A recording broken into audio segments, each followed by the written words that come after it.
Good evening from London. The new British Chancellor Kwasi Kwarteng is considering scrapping the cap on bankers' bonuses in order to attract top staff to the City of London. The cap was first introduced after the 2008 financial crash. The Treasury has said no financial decisions have been made, and there are concerns that the move could further widen the gap between the rich and the poor at a time when the cost of living crisis has pushed millions of British households to the brink. John Lewis fell to a near £100 million pre-tax loss in the first half of its trading year as runaway inflation squeezed spending in Waitrose supermarkets. During the same period a year earlier, the group reported losses of £29 million. Bosses cautioned that the outlook remains uniquely uncertain as it enters the traditionally more profitable second half of the year, including the peak Christmas season.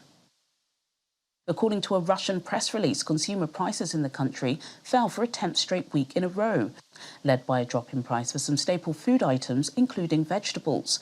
Domestic economists suggest that sluggish consumer demand, coupled with the ruble's strength over the past few months, is also slowing inflation.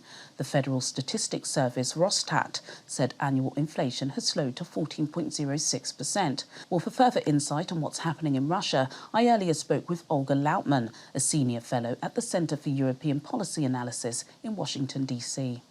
As promised, when the United States and EU enacted sanctions, in when they began enacting them in February after Russia's invasion of Ukraine, they said it would take time of several months for it to start kicking in. And we are definitely seeing this on the ground inside of Russia because, one, they're scrambling to get parts.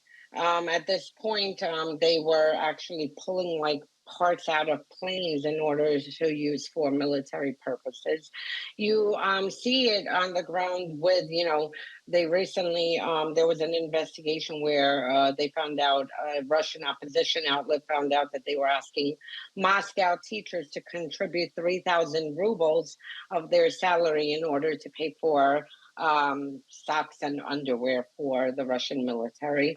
You see shortages in the store, and you actually see the sanctions finally taking bite and and doing what they're supposed to do, which is make sure that people who are inside of Russia and who support this war, especially Putin, his inner circle, all the oligarchs, that they're finally feeling a bit.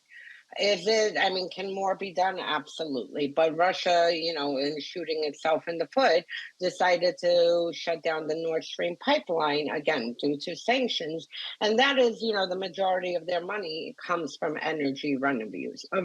So, I mean, we're seeing it take hold and we definitely are seeing pressure inside the country. I mean, look, I do have, sympathy because, are suffering from and will suffer more from this. But with that said, I mean, you have to take into account that over the past 20 plus years, Putin himself has robbed the country, robbed the Russian people, all his cronies and oligarchs. They have done a number. The Russian infrastructure is horrendous. You see the effects of the military from the corruption and all the theft. The military, from world class now, they can't, they're recruiting prisoners to go on the front line. So I do have sympathy, but at the end of the day, the Russian people are, they're going to suffer a little bit, but they need to take into account of what their country is doing and, and deal with their leader. Those are your main stories from London at close of business.